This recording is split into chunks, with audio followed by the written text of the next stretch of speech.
Pour ce nouvel urbex, Stan et Lily sont partis visiter un monastère construit il y a près de 1000 ans. De nombreuses légendes entourent ce lieu abandonné, apparitions étranges, phénomènes inexpliqués. Nos deux explorateurs vont s'aventurer à l'intérieur de l'immense bâtisse une bonne partie de la nuit, armés simplement d'une caméra et d'une lampe torche. Quelle surprise ce lieu chargé d'histoire va-t-il leur réserver? C'est ce que vous allez découvrir dans ce nouvel épisode.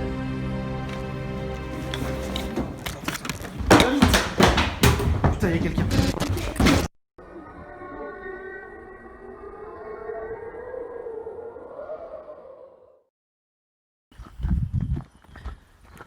La nuit tombe doucement. Il faut passer par une petite forêt pour trouver un chemin discret qui mène au monastère. Une fois sur place, l'entrée est facilement repérable et l'exploration peut enfin commencer.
L'exploration se passe bien jusqu'ici et les bruits qu'on entend parfois ne nous surprennent pas puisqu'on sait que le bâtiment est assez ancien.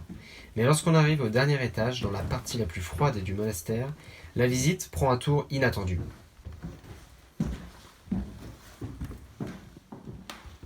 Waouh, il fait super froid dans cette pièce, dans ce couloir là.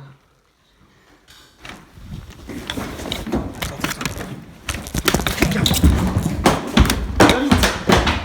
Putain, il y a quelqu'un. Ça va? Putain, il y a quelqu'un là. J'ai vu le rideau bouger. Il y a quelqu'un?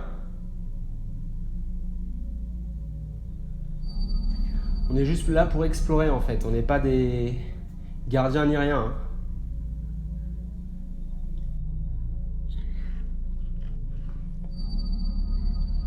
Je vais monter.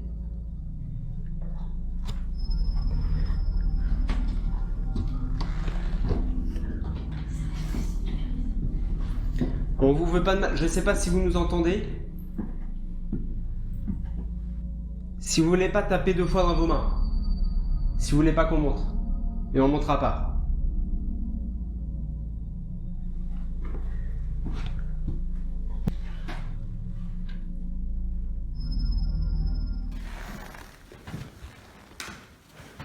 Ouais, il n'y a personne dans la pièce. En fait, c'est juste ce rideau qui nous a fait flipper. Il y a dû y avoir un courant d'air, quelque chose comme ça. Bah non, c'est bizarre, elle a fermé la fenêtre. Bon, on va continuer l'explo.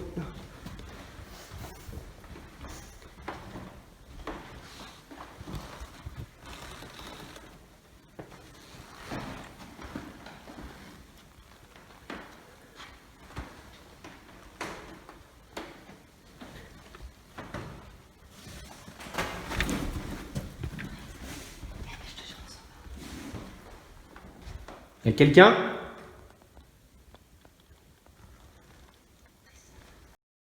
Cette Cette partie du monastère semblait servir de chambre pour les résidents.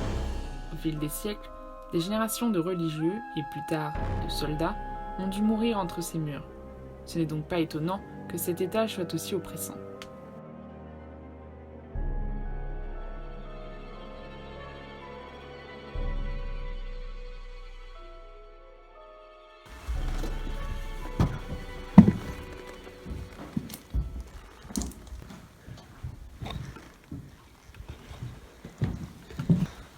Waouh, stylé.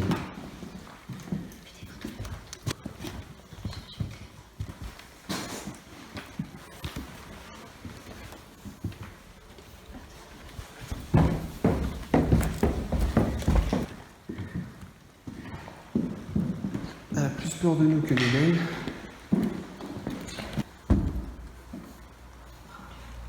Non. Waouh, c'est tellement triste. C'était complètement cassé ça.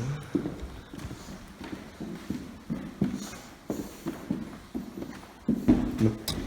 Ce que je propose, c'est qu'on aille voir par là. Je sais pas où ça mène.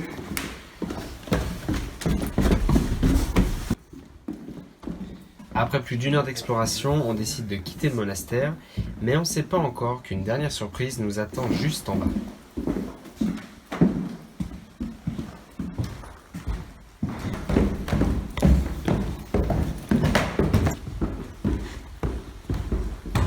Bon. Oh.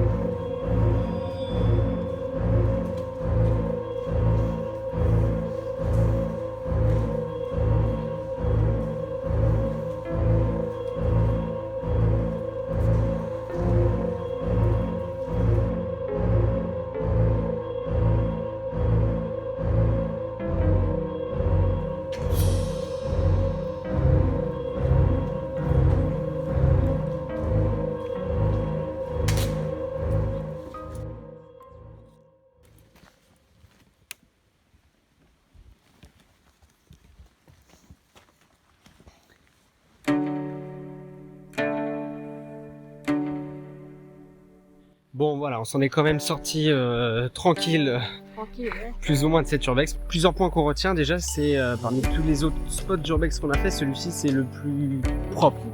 Ouais, et le plus flippant. En fait, il n'y a pas trop de tags, on a filmé quelques-uns, mais disons que honnêtement, c'est plutôt préservé. Ouais. Il n'y a pas trop de choses cassées ou autres ou défoncées, mais il manque quand même pas mal de mobilier. On a vu quelques tables, mais en fait tout le reste a été bazardé.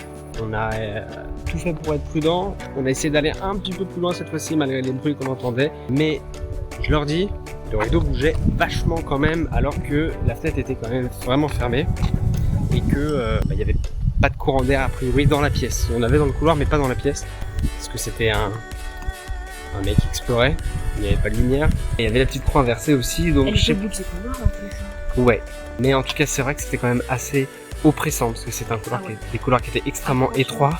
Et là c'est digne d'un film d'horreur, là vous pouvez tourner un film d'horreur quand vous voulez.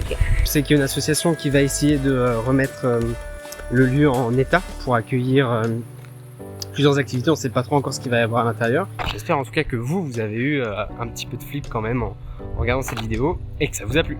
En tout cas nous, on y retournera avec grand plaisir, n'est-ce pas? Ouais.